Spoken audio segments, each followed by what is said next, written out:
Juan, capítulo 1, versículo 12. Yo siempre le he dicho a las personas, quítele el San. Porque la gente le llama San Juan, San Mateo, quítele el San. Se llama Juan. Juan, capítulo 1, versículo 12. Juan, capítulo 1, versículo 12. Lo que pasa es que nosotros traemos mucho de nuestro lenguaje que aprendimos en la iglesia tradicional. Por eso hay algunas cosas que nosotros, algunas prácticas que de repente se nos pegaron, y en el cristianismo andamos buscando nuestro equivalente a esa práctica que dejamos en la iglesia tradicional. Pero poco a poco va aprendiendo uno. De hecho, el próximo domingo les voy a enseñar un mensaje que estoy preparando que se llama ¿Por qué Bautista? Que igual lo voy a dividir, probablemente se lo voy a dividir en 3, porque es bien extenso el tema. Vamos a hablar en qué creemos los bautistas. ¿Por qué nos llamamos bautistas? Porque las personas, usted se congrega en una iglesia que se llama Tabernáculo Bíblico Bautista. ¿Y por qué bautista? ¿Qué significa ser un bautista? ¿Qué es eso? No un budista, no va a confundir y después va a andar allá con el Buda. Usted es bautista. Entonces vamos a estudiar eso. Pero en este día, antes de hablar de por qué somos bautistas, tenemos que hablar por qué somos cristianos. ¿Y cuál es la imagen que debe tener un cristiano? Porque si usted va, por ejemplo, a una denominación un poco cerrada, le van a decir que los cristianos tienen este perfil. Se visten así, hablan así y se ven así. Si usted va a otra denominación, le van a decir, ¿y para qué vista así? Vístase flojo, vístase aquí, vístase allá, relájese. Y usted de repente ve que hay un montón de prácticas y la pregunta sería, ¿y entonces cómo se debe ver un cristiano? ¿Cuáles son las características? ¿Sabe quién nos puede definir cómo se ve un cristiano? Jesús. Entonces veamos a la luz de la Biblia qué es ser un cristiano. Acompáñenme por favor a Juan capítulo 1, versículo número 12. ¿Lo tienen? Desde el 11 para agarrarle sabor. A lo suyo vino y los suyos no le recibieron. Mas a todos los que le recibieron, a los que creen en su nombre, les dio potestad de ser hechos. Buen Dios y Padre que estás en los cielos, te pido que hoy nos hables a nuestro corazón, que dejemos a un lado, Señor, la ritualidad, que dejemos a un lado, Señor, todas las cuestiones religiosas y que te podamos buscar con un corazón íntegro y sincero. Te pido, Señor, que hoy bendigas a esta hermosa congregación que decidió venir esta mañana, Señor, a pesar de la lluvia, a pesar de la tormenta, están acá. Te pido que les bendiga, Señor, esa decisión que tomaron de venir a tu iglesia y estar en tu casa. En Cristo Jesús, nuestro Señor, lo pedimos todo creyendo. Amén y amén. Puede tomar su asiento. ¿Cómo se ve un cristiano? Muy buena pregunta. ¿Cuál es el perfil de un cristiano? Por ejemplo, si usted va a la universidad, usted va a leer el pensum de la carrera que usted va a estudiar. A usted le van a enseñar en ese pensum cómo las materias que usted va a tener que desarrollar, pero también le van a dar el perfil al cual usted va a aspirar. Cada carrera tiene un perfil cuyo propósito es ayudarnos a entender cómo nos vamos a comportar.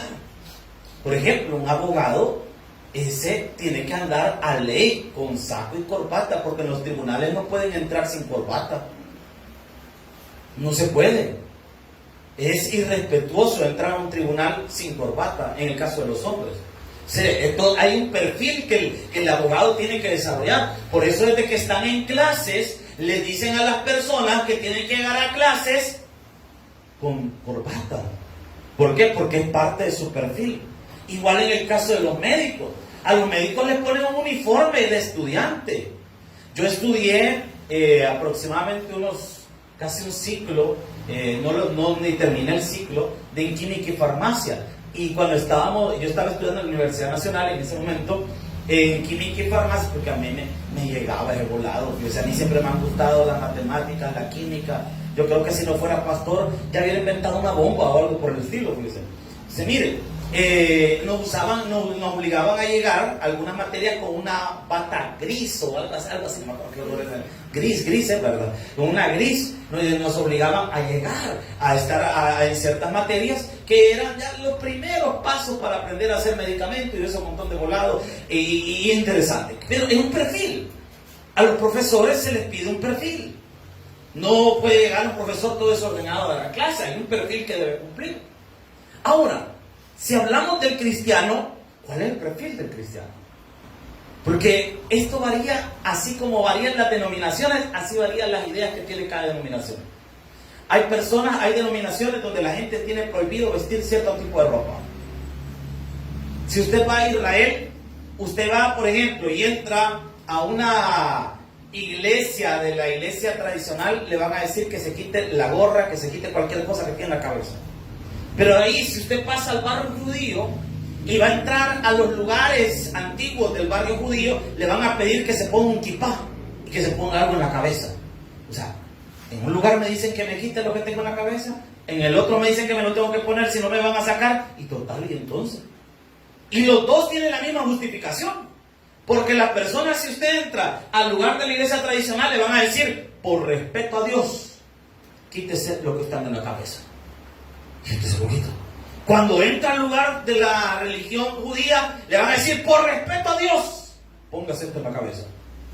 Bueno, y entonces, si aquellos me dicen que para respetar a Dios me tengo que quitar algo en la cabeza, y aquellos me dicen que para respetarlo tengo que ponerme algo en la cabeza, ¿y en qué quedamos? He escuchado personas, por ejemplo, que de repente dicen que mire, el hombre tiene que andar pantalón de vestir y la mujer tiene que andar falda. Así lo mandó Dios. Y en la India, donde hay pastores que predican en falda, ¿usted? ¿Y sabe por qué predican en falda? Porque hay algunos lugares de la India donde los pantalones los usan las mujeres y es la tradición. Y los hombres usan falda. ¿Qué hacemos ahí? Nada, dice la hermana. Imagínense los escoceses, usted, que el vestuario tradicional del escocés es una falda. Ya se imagina usted aquí con las piernas todas peludas, que le bendiga, hermano. No, hermano. O sea, me explico. Ay, Señor. Me explico. O sea, y entonces viene la pregunta del mío.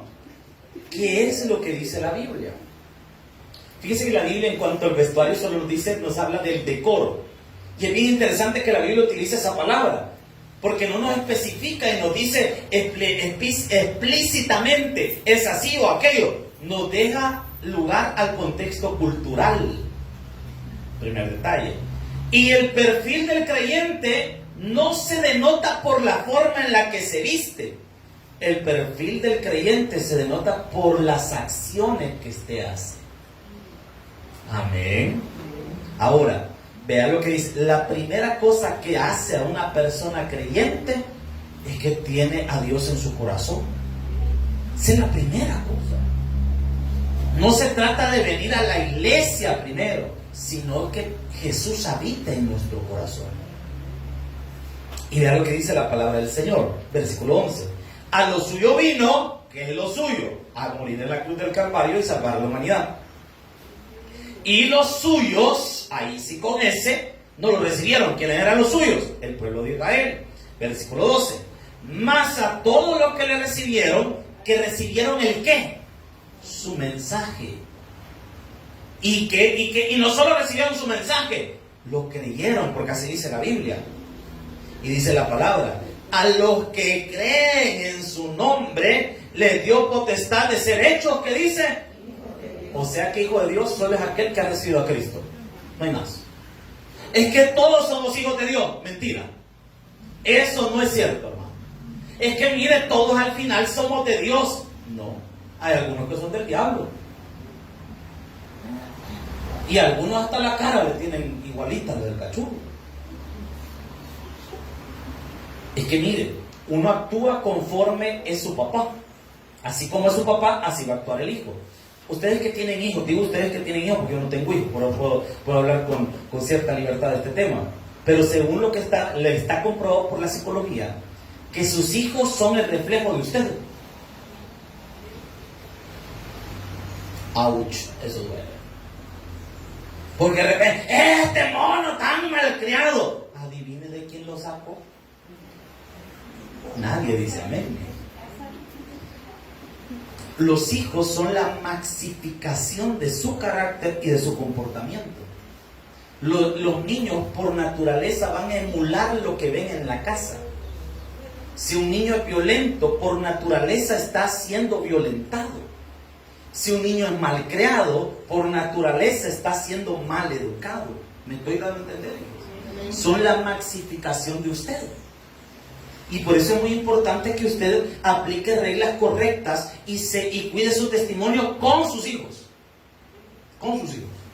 Ahora, nosotros imitamos lo que vemos de nuestro Padre. ¿Quién es nuestro Padre? Dios. Pero si Dios no es mi Padre, voy a imitar el carácter de mi Padre. Si Dios no es mi Padre, entonces el diablo es mi Padre. Y por eso hablo como el diablo, me veo como el diablo y actúo como el diablo. Estamos acá, iglesia. ¿Cuál es la única forma para evitar comportarse como el diablo? Tener a Jesús como Señor y Salvador personal. Porque entonces Dios es su Padre. ¿Y a quién va a imitar usted? A Dios. ¿Me está siguiendo, la iglesia? Ahora viene el siguiente punto. Primer punto, dijimos que el que es hijo de Dios es caracterizado porque tiene a Dios en su corazón. Primer punto. Segundo punto, Evangelio de Mateo capítulo 5, versículos del 1 en adelante. Evangelio de Mateo capítulo 5, versículos del 1 en adelante.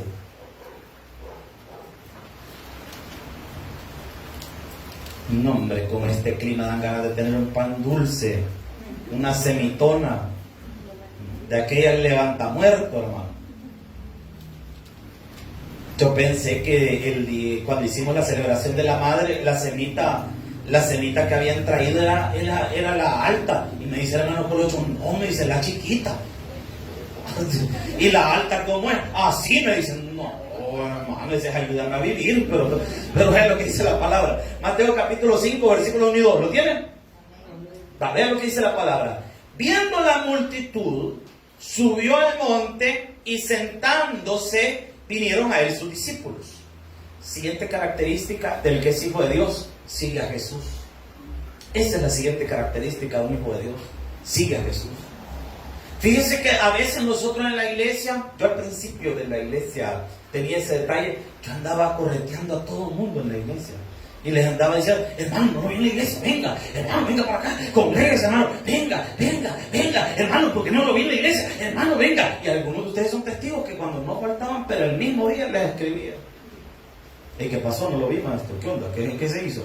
¿Me está quemando la pata con otro pastor o qué onda? ¿Me explico? Si yo andaba taloneando, venga, que viniera. Pero entendí una cosa, que el que es discípulo de Jesús no necesita que nadie lo corretee. Él solo va a buscar de Jesús. Él solo va a buscar del Señor. ¿Por qué? Porque es de Jesús. Usted no es mi oveja. Yo soy el pastor de la iglesia. Pero usted es oveja de Cristo, hermano. Y usted va a seguir a Jesús. Usted va a buscar de Jesús. Por eso, la segunda característica de un cristiano en su perfil es que es una persona que va a buscar de Dios. Una persona que ha pasado un año sin congregarse, ese no es cristiano, hermano.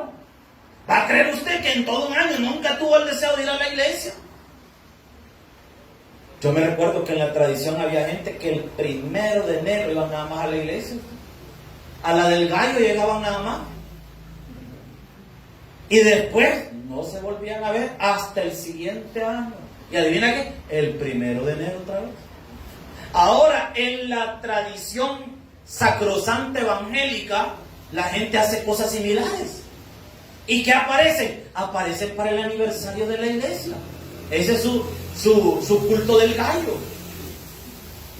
Y usted lo ve el aniversario. Mire, yo estoy planeando ya el aniversario de la iglesia, ¿qué le vamos a traer? Y todo eso. Yo empecé a contactar a los hermanos y todo eso que van a estar con nosotros.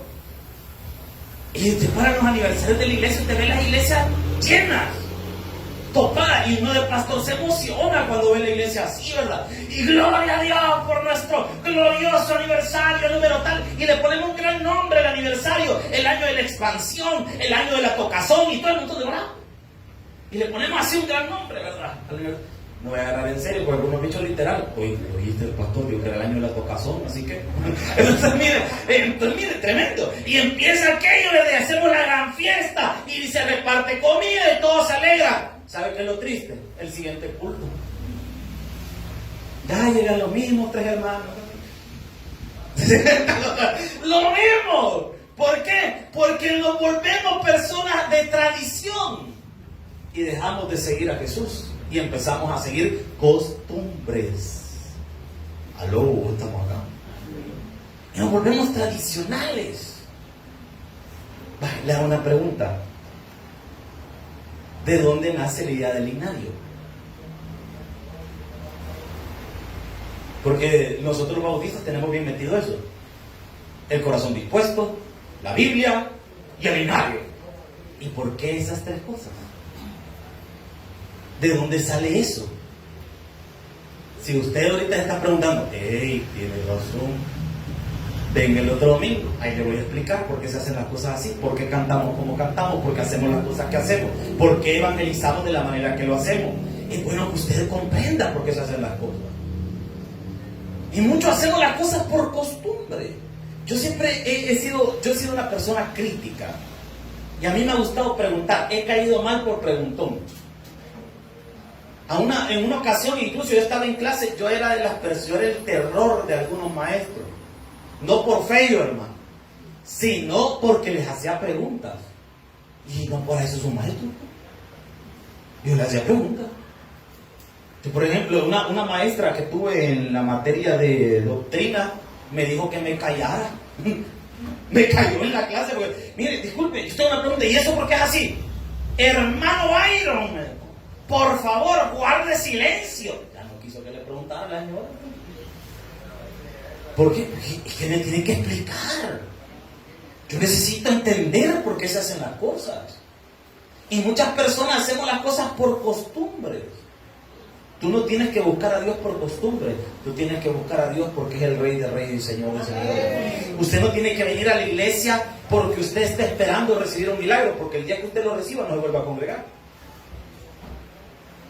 Usted no tiene que venir a la iglesia solo porque usted espera que las cosas le salgan bien. Usted tiene que venir a la iglesia porque se viene a encontrar con el Rey de Reyes y Señor de Señores. Por eso tiene que estar acá. Ahora, vea qué más enseña la palabra de Dios. Vea lo que dice la palabra. Versículo número 2 del capítulo 5, siempre de Mateo. Y abriendo su boca, ¿qué hacía el Señor? O sea que el verdadero discípulo de Cristo aprende. Mira, a mí me asusta cuando yo veo personas que tienen muchos años en una iglesia y no saben casi nada de la Biblia. Yo digo, ¿y qué pasó? Dos cosas pueden estar pasando. O el pastor que tenían no les enseñaba nada, o usted no aprendió nada. Pero dos cosas ahí pueden estar pasando. Pero uno debe ir a la iglesia con el deseo de aprender. Es más, si usted está en un culto y no aprendió nada, y no fue por culpa suya, sino que el predicador no le enseñó nada, enójese con ese predicador. ¿Por qué? Porque le hizo perder el tiempo. Porque usted no viene a la iglesia a perder el tiempo. Usted viene a la iglesia a aprender de Dios, hermano. A eso viene a la iglesia. Y he visto... 1, 2. Mire qué mala maña de ese micrófono. Pero yo le quiero calcular. Vean el volumen a este, que lo siento muy de niña. Un poquito más de poder. Eso, un poquito más. Dele, hermana. Dele, que no le están cobrando de volado. Ahí está, gracias. Entonces, miren, las personas a veces no estamos con la disposición de aprender, y es necesario que tengamos el deseo de aprender del Señor. Amén, iglesia. Por eso le invito yo, traigan que anotar. Busque los significados de las cosas. Cuando llegue a su casa, mire, vuelva a agarrar las notas y vuelva a repasar, y lo que le están enseñando, y aprenda. Yo nunca me iba a imaginar en mi vida que las cosas que aprendí del pastor Wilber, de las cosas que aprendí en el tabernáculo de Cojutepeque, el día de mañana me iban a servir tanto para predicar a usted. Es que mire, todo en esta vida sirve. Siguiente versículo número 3. Aquí iniciamos algo. El capítulo 5, capítulo 6, capítulo 7 de Mateo son un sermón de Jesús. A ese sermón le conocemos como el Sermón del Monte. Y se le llama así por un sentido bien profundo, fíjate. ¿Sabe por qué? Porque Jesús lo predicó en un monte, así de profundo, hermano. Por eso se le llama el Sermón del Monte. El Sermón del Monte se cree que son las enseñanzas fundamentales del Evangelio. entendiéndose que probablemente estos sean las leyes por las que el Señor regirá en su reino milenial. Por otro lado, algunos teólogos dicen, este es el comportamiento, el deber ser de la iglesia. Ahora, ve el versículo 3. Bienaventurados los pobres en espíritu, porque de ellos es el reino. La bienaventuranza consta de la palabra bienaventurado y la bendición que tiene ese comportamiento que nos está tildando ahí. La palabra bienaventurado en nuestro idioma es una palabra compuesta, buena ventura o buen camino. Según el diccionario de la Real Academia Española, bienaventurado es una persona que tiene una bendición especial del cielo. Esa es la palabra bienaventurado. Nuestro pastor fundador enseñaba que significaba doblemente bendecido. Hasta la fecha he buscado dónde sacó esa definición porque no lo he encontrado. Pero lo que sí explica el diccionario es que el término bienaventurado quiere decir que hay una bendición especial del cielo para esa persona. Usted esté yéndose por un buen camino. Entonces, la siguiente característica de un hijo de Dios es que es una persona pobre en espíritu. ¿Y qué significa ser pobre en espíritu? No es lo mismo ser pobre materialmente que ser pobre en espíritu. Porque hay gente, hermano, que estamos pasando dificultades, pero somos bien soberbios. Una persona puede ser, mire esta característica, una persona puede ser pobre materialmente hablando o económicamente hablando y ser soberbio en el espíritu. Porque hay gente que es orgullosa, hermano. Yo me recuerdo un video que andaba circulando en redes sociales para el tiempo de la pandemia, que todo el mundo andaba regalando de esos macarrones que no servían, ¿verdad? Que más parecían látigos, ¿verdad? Cuando los hacían, más parecía hule el que le habían puesto, ¿verdad? Entonces, mire, de esos macarrones tan finos, que andaban repartiendo y andaban dando canasta y todo el mundo de un lado, tocaron una casa que se miraba, pero la puerta que ya estaba cayendo, y se miraba así, bien de escasos recursos en el lugar. Y tocan la puerta y le dice la persona, mira, estamos entregando por casa, no por familia, por casa una canasta. ¿Y qué dijo la señora? No, digo, si aquí somos dos, déjenos dos canastas. No, mire, solo le podemos dejar una. Ah, pero no quiero eso. Y se dio la vuelta a la señora, usted. Con gran altanería. Yo me voy. Y se dio la vuelta. Esa persona era económicamente de escasos recursos, pero altanera. Aló. Y no critiquemos a la señora, hablemos de nosotros. ¿Cuántos de nosotros no somos pobres en espíritu, hermano? Sino que somos bien altaneros y bien arrogantes. Y me incluyo, hermano. Porque cuando de repente le hacen algo a uno, ¿qué no suele decir uno? Yo no vuelvo a poner un pie en este lugar. Yo no vuelvo a hablarle, vas a creer que yo hablándole, mira cómo me salió pedrada, no me va a creer. Y empieza. Y a veces no es tanto lo que nos ofendieron, es nuestro ego el que está hablando. Aló, estamos acá, iglesia. Entonces, ¿qué significa ser pobre en espíritu? En pocas palabras, son personas dependientes de Dios. El Hijo de Dios es una persona que entiende que necesita del Señor todos los días de su vida. No solo para obtener un milagro, sino porque él entiende que necesita que Dios esté en su vida, en su familia y con todas las cosas que haga. Ahora, pregunto, en los aspectos que hemos hablado que un hijo de Dios es una persona que tiene a Dios en su corazón. Usted vaya haciendo la cuenta, vea si usted llena el perfil. Esto es como que estamos buscando un trabajo. Usted vea si llena el perfil. Número 1, dijimos que si tenía a Dios en su corazón. ¿Tiene usted a Dios en su corazón? Entonces ahí póngale usted, yes, of course. Punto número 2 que dijimos, sigue a Jesús. Ahora le hago la pregunta, ¿usted sigue a Jesús? Usted responde, entonces póngale ahí, yes, of course. El tercer punto dijimos, aprende de Jesús. ¿Usted está aprendiendo de Jesús? Entonces póngale ahí, sí, por supuesto, a Wilson que sí. Vale. Y en el siguiente punto dijimos que es una persona que depende de Dios. Por eso es pobre en espíritu. Hermano, ¿usted depende de Dios? Analicemos un poquito más a profundidad esto. ¿Qué significa depender de Dios? Significa que aunque hoy no tenga nada, que aunque hoy las cosas estén mal, yo sé que Dios está conmigo y Dios más adelante me va a sacar adelante. Me va a bendecir y voy a salir a flote de todo esto. Mire, una de las cosas que yo he aprendido en la vida es que Dios de la nada puede hacer cosas maravillosas. Si no analicen el Génesis, ¿de dónde creó Dios todas las cosas? De la nada. Él de repente dijo, sea la luz, y se hizo la luz. O sea que usted este día puede estar con 0.0 oportunidades y Dios puede hacer cosas grandes en su vida. De la nada. Y fíjese que a Dios le encanta a veces llevarnos al extremo para probar nuestra dependencia.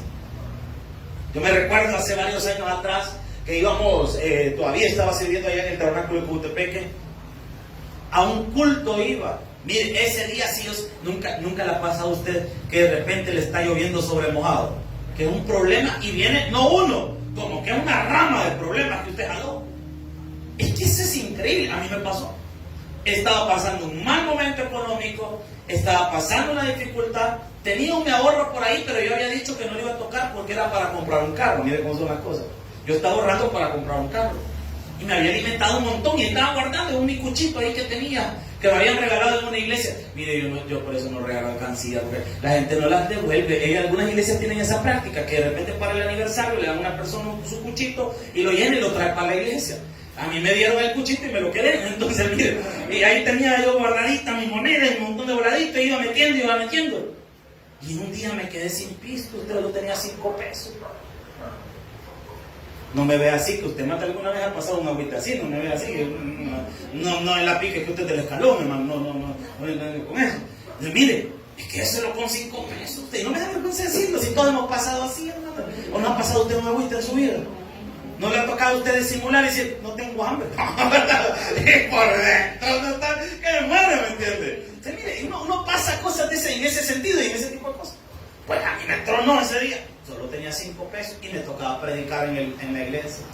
Le voy a echar los 5 pesos en gasolina al carro. De todas formas, allá voy a ver si a la hermana de cafetería me la cuenteo y me regala algo. Le van a andar cuenteando ustedes, hermana Lupita, no van a agarrar bien ustedes. Entonces, mire, le dije, bueno, ya voy a ver qué hago. Algo va a salir. Y me fui en el carro. Mire, cuando iba por la Loma, no sé si ustedes conocen, la calle hacia Oriente, hay una gasolinera Texaco en esa esquina y esa es la Loma, la Texaco de la Loma. Ahí de repente vi que el carro empezó a tronar.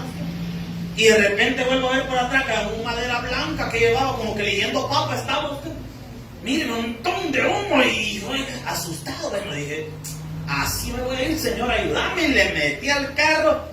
No le miento, se me apagó en el parqueo de la iglesia. ¡Pam! Ahí dio el golpe el carro. Bueno, voy a predicar, de ahí voy a ver cómo hago más tarde para irme, o me quedo a dormir aquí, ya voy a ver qué hago. Para no hacerle largo el cuento, usted, me tocó quedarme a dormir en la iglesia con el vigilante. Desde ese día ya nada es igual. Pero mire, terrible, tocó quedarme ahí, usted, pues no tenía otra opción. Pase, mano, no tenga pena, pase. Miren, me tocó quedarme ahí, usted. Ahí guardado, ni modo. Y al siguiente día, ay, va a ver cómo hago. Y llegó un mecánico, el mecánico que era el pastor, se llevó el carro y ahí quedó. Entonces dije, le pedí a alguien que me hiciera el favor de irme a dejar a la casa. Y llegué a la casa, rompí mi cuchito. Y dije, bueno, tengo que seguir llegando a predicar. Tengo que seguir trabajando en la obra. Bueno, dije yo, voy a empezar a alquilar carro, me alcanza para alquilar un par de días lo que arreglan el carro. Lo que yo no sabía es que ese carro ya no iba a tener arreglo. Y empecé a alquilar carros. Para los que alquilan carros, usted sabe lo caro que es eso. Y empecé a alquilar todos los días. Pero bien chivazo, yo manejo un montón de carros chivos. Y yo llegaba cada vez a mi casa con un carro diferente. Hasta los vecinos, ¿saben qué andaban diciendo los vecinos? Que eran narcotraficantes. Porque si el pastor en algún business anda, todos los días viene con un carro diferente y con otra mujer. Todos los días viene con otro carro, a ver en qué anda. Y yo llegaba en los carros, y bien chivos, ¿verdad? Las naves en las que llegaba y todo el montón de volaban. Para no hacerle largo el cuento, Llegué al día donde solo tenía cabal para el alquiler del último día y no tenía carros. Y yo, ¿y cómo hago? ¿Y cómo hago? ¿Y de dónde voy a sacar? ¿Y de dónde voy a arreglar? ¿Y de dónde lo voy a arreglar? ¿Y cómo voy a hacer? Y alguien me dijo, mire, hay un fulano que vende carros. Vaya a ver si le da uno así para pagarlo de cuota chiquita, ¿verdad? De aquí a 50 años lo va a terminar de pagar mis hijos, pero por lo menos algo va a salir. Y fui a hablar con el hombre, usted. Mire, pero me tocó hablar con un tipo que es dinero y que ese no perdona a nadie. Y me tocó ir a hablar, ¿verdad? Y yo, oye, bueno, aquí vengo por los carros. El tipo muy amable, sí, hombre, pase, vea el que le guste, llévese el que usted quiera, y que no se quede, todo lo que hacen los vendedores, porque a uno todo lo enrolla, lo enamoran y después lo dejan bien sembrado. Entonces, mire, y todas las cosas, y fui a ver los carros, chulada de carros. Y busqué el más barato, ¿verdad? Y mire, aquí viene el milagro. Yo solo andaba $10. Y a comprar carro con 10 pesos. Chúpese el bomboncito, hermano.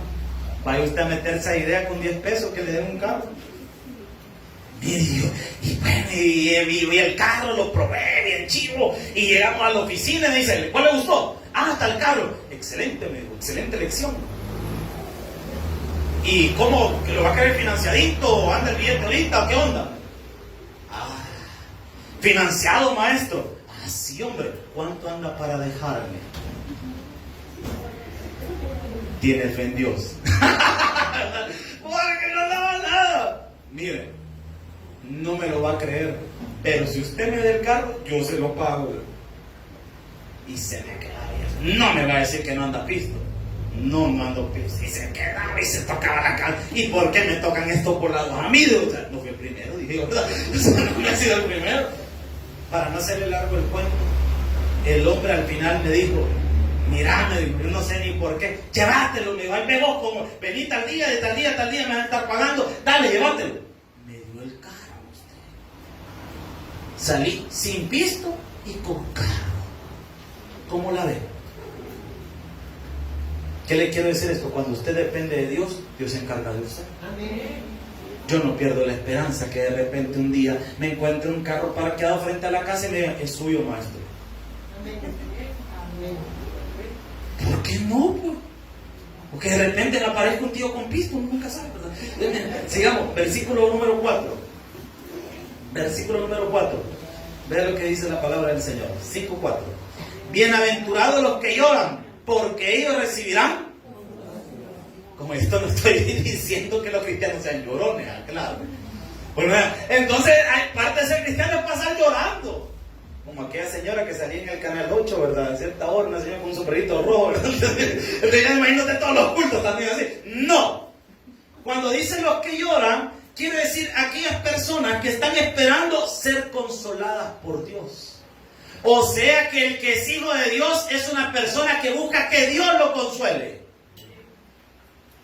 Pero ahí tiene el detalle, que hay personas que no esperan que Dios las consuele, esperan que el fulano las consuele, o que la menganita los consuele. Ay, estoy mal, venía abrazando. Le digo algo, hermano, es mejor caer mal que dar lástima. Hay personas que nos encanta dar lástima, ¿no? Nos encanta dar lástima. Nos encanta que la gente sepa todas nuestras debilidades, nuestras tristezas. Lo publicamos en redes sociales. Estoy triste. I am sad. Para los que saben inglés, ¿verdad? Eso quiere decir que estoy muy triste. Ay, yo me siento ahorita triste, me siento solo, necesito un abrazo, necesito que alguien me quiera, me apapachurre, me amamante, me bese, Con todo respeto, hermano. Deje de ser tan aguado, hombre. Perdón que lo diga secado. Pastor, me dijo aguado. Sí. ¿Por qué? Pues, ¿para qué busca dar lástima, hombre?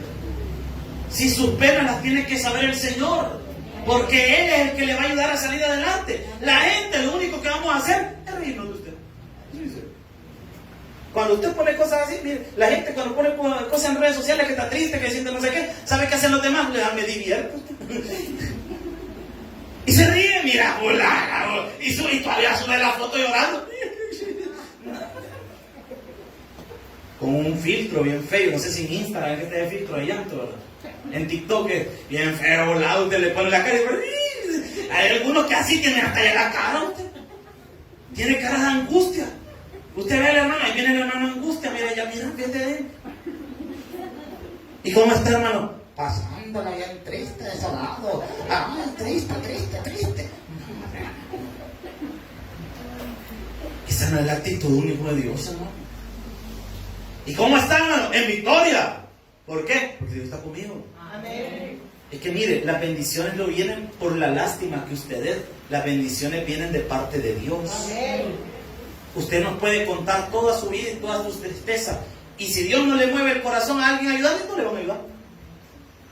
No le van a ayudar. Por más que usted diga todas las cosas, por más que usted cuente voces de ayuda, ¿verdad? También por más que usted se ponga todo lo que usted quiera y se ponga lo triste que quiera y publique todas las cosas que quiera, no le van a ayudar si Dios no le mueve el corazón a la gente.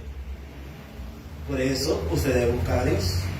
¿Por qué? Porque el Dios es el que va a mover todas las piezas para bendecirle. Expóngale sus necesidades a Dios. Expóngale sus necesidades a Dios. Usted como congregación no tiene ni la menor idea de todas las necesidades que hay en la iglesia, ni yo le voy a contar. No tiene ni la menor idea de todas las cosas que yo tengo que hacer para poder seguir predicando en este lugar. Usted no tiene ni la menor idea, ni la va a tener, porque yo no la pienso contar. ¿Sabe qué le llevo yo mis penas y mis tristezas? A Dios. Hay cosas que yo ni a mi esposa le digo, pues. Y no porque no confíe en ella, no porque no la quiera, no porque no me abra con ella. Es que hay cosas, hermano, hay penas que solo se pueden llevar con Dios. Y usted tiene que aprender eso. Hay cosas que solo se pueden llevar con Dios. Deje de andarle contando sus problemas a todo el mundo. Hay gente que cuando está triste, inmediatamente lo pone en estado y la gente le empieza a escribir: contame qué te pasó, amiga, decime qué te pasó, ay, contame qué tenés, que no sé qué. Y empieza usted a contarle las cosas a una persona y más tardó usted en contarlas que esa gente se la cuenta a más gente. Y de repente su problema ya es de dominio público. Todo el mundo sabe. Mira, iba la vecina, dice fulana que esa la engañaron con otro hombre. La encontraron, el esposo le fue con otro hombre. ¿El qué? Sí. Ay, yo lo hubiera guardado ese hermano. ¿Y para qué anda exponiendo su vida con cualquier persona, hermano? No ande contando los problemas de su casa con nadie. Sea precavido, sea precavida. Usted de repente cuenta todo lo malo de su esposo con una su amiga.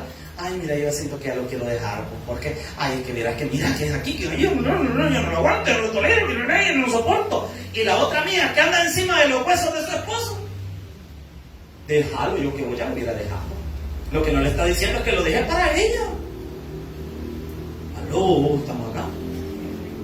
No ande contando sus penas a nadie, sus dificultades a nadie, más que a Dios. Solo Él le puede ayudar. Siguiente punto, porque el tiempo ya me está terminando, hermano. Versículo número 5. Ay, este bueno, mire lo que dice la palabra. Bienaventurados los que dicen, porque ellos recibirán la tierra. Estos van a tener plata, mire. Porque tierra en los tiempos bíblicos era sinónimo de tener riqueza. Y hasta la fecha, los que tienen terreno tienen pisto, hermano. Si usted tiene su terreno, algún su solar por ahí, algún su volado, ahí usted tiene el billetillo. Mire, lo mejor en lo que usted puede invertir es en los inmuebles y en los terrenos. No, hombre, hermano, eso es tener plata. ¿Por qué? Porque en el banco se la pueden quitar. Lo más que puede guardar en el banco son 10,000 pesos, que es lo que cubren los seguros. De ahí, si usted tiene más, lo quitan, hermano. En el caso quiebra o algún volador de eso. Pero el terreno, eso hasta sube de precio. Es una muy buena inversión. El que tiene terreno tiene plata, tiene billete. Entonces, cuando dice la palabra de Dios que los mansos recibirán la tierra por heredad, es que van a tener prosperidad. ¿Y quiénes? Los mansos. ¿Y ¿quiénes son los mansos? Según diccionario, el manso es la persona que controla sus emociones. O sea que si usted es histérico, si usted revienta las primeras de cambio, si usted es de los que se enojan y gritan y avientan las puertas y dicen que se van a ir de la casa, usted no es manso, hermano. Usted es manso en lugar de la A, póngale la E.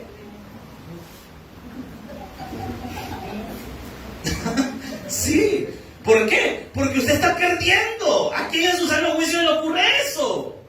Usted está perdiendo. Yo me voy de esta casa. Aquí nadie me valora ni me quiere. Si en tu propia casa sentís que no te quieren, hijo, imagínate en la casa de otra gente. Ahí me van a valorar 3 días. Después ya empieza a caer mal. Aló, esta mamá. El manso es una persona que se controla su emoción, controla su lengua. ¿Cuántos tenemos problemas con la lengua? Si es que esa lengua, de repente usted no puede disimular, quizás puede medio disimular la boca, ¿verdad? No decir nada en el momento, pero los ojos lo delatan. Que de repente usted ve a una hermana que entra mal vestida, usted... Mira cómo viene. Hasta aquí la anda. Si esa muchacha no deja nada a la imaginación, de verdad. Y empezamos a criticar. Si por poco la lengua como que de aquellas serpientes del desierto, ¿verdad? Aquellas cobras. Cada vez que habla, se me salió, espérate, ¿verdad? Porque se le sale, ¿verdad? Mire, el que es manso controla todas las áreas de su vida. No solamente sus acciones, sus palabras, sus gestos. Aprende a controlarse. Mire, el que se aprende a controlar, ya la hizo en la vida. Y otra de las características, porque ahí usted puede leer todas las demás características que están acá. Cada una de esas características nos perfilan lo que significa ser un hijo de Dios. En el culto de las 10 de la mañana vamos a estudiar más a fondo algunas de estas características que espero que sean de bendición para nuestra vida. Un fuerte aplauso al Señor. Vamos a orar. Dios y Padre que estás en los cielos, te agradecemos, Señor, lo que en esta mañana hemos aprendido. Gracias por la vida de mis hermanos y hermanas que han venido a tu iglesia, a tu casa. Los bendigo, Señor, como ministro del Evangelio, pero también quiero orar por los amigos. Si hay alguien en esta mañana que no ha recibido a Jesús como Señor y Salvador personal, permítame orar por su vida. Si hay alguien en esta hora que quiera recibir a Cristo, solo levante su mano, por favor, y permítenos guiarlo en el camino de la verdad, de la justicia de nuestro Señor Jesucristo. Señor, gracias te damos por la misericordia que has tenido con nosotros. Te suplicamos, Señor, por el culto de las 10 de la mañana, que sea de bendición para nuestra vida.